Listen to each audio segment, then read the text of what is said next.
Bharat G7 సభ్యదేశమా? G7 అంటే group of 7.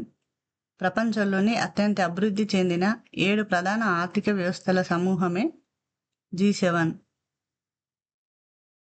G7 సభ్యదేశాలు: France, US, UK, Germany, Italy, Japan మరియు Canada.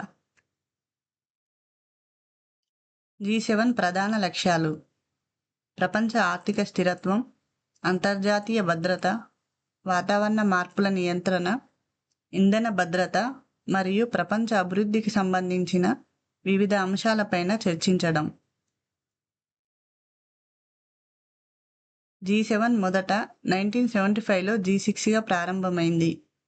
1976లో Canada చేరడంతో G7గా మారింది. మొదటి G7 సదస్సు ఫ్రాన్స్లో జరిగింది. అప్పుడు ఇది G6 మాత్రమే.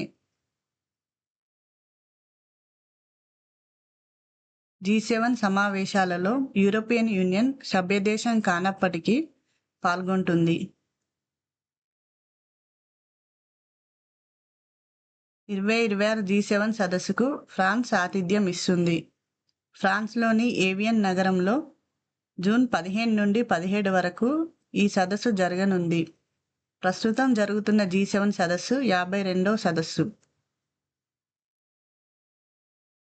భారత్ G7లో సభ్యదేశం కాదు, కానీ ప్రపంచంలో వేగంగా ఎదుగుతున్న ఆర్థిక శక్తిగా, అలాగే గ్లోబల్ సౌత్కు ముఖ్య ప్రతినిధిగా G7 సమావేశాలకు తరచుగా ఆహ్వానించబడుతుంది.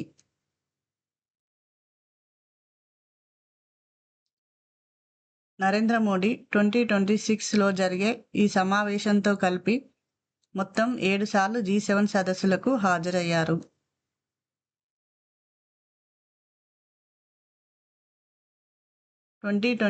జూన్ 13 నుండి 18 వరకు ఫ్రాన్స్ మరియు స్లోవేకియా దేశాలను సందర్శించనున్నారు.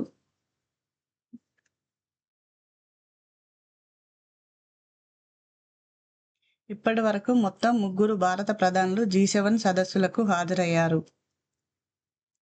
వారు అటల్ బిహారీ వాజ్పేయి, మన్మోహన్ సింగ్ మరియు నరేంద్ర మోడీ. కొన్ని ముఖ్యమైన ప్రశ్నలు: G7 మొదట ఏ సంవత్సరంలో ఏర్పడింది? ఆన్సర్ 1975.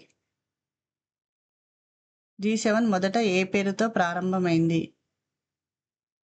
ఆన్సర్ G6, 6 దేశాల సమూహం.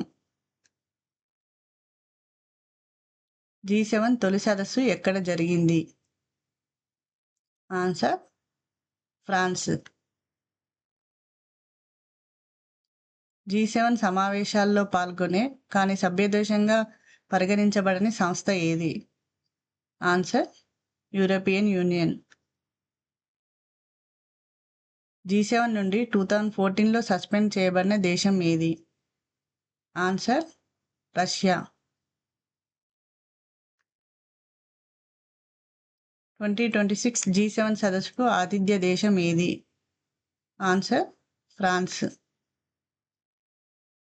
2026 G7 సదస్సు ఎన్నవ సదస్సు? ఆన్సర్ 52వ సదస్సు. 2026 వరకు నరేంద్ర మోడీ G7 సదస్సులకు ఎన్నిసార్లు హాజరయ్యారు? ఆన్సర్ 7 సార్లు. Thank you.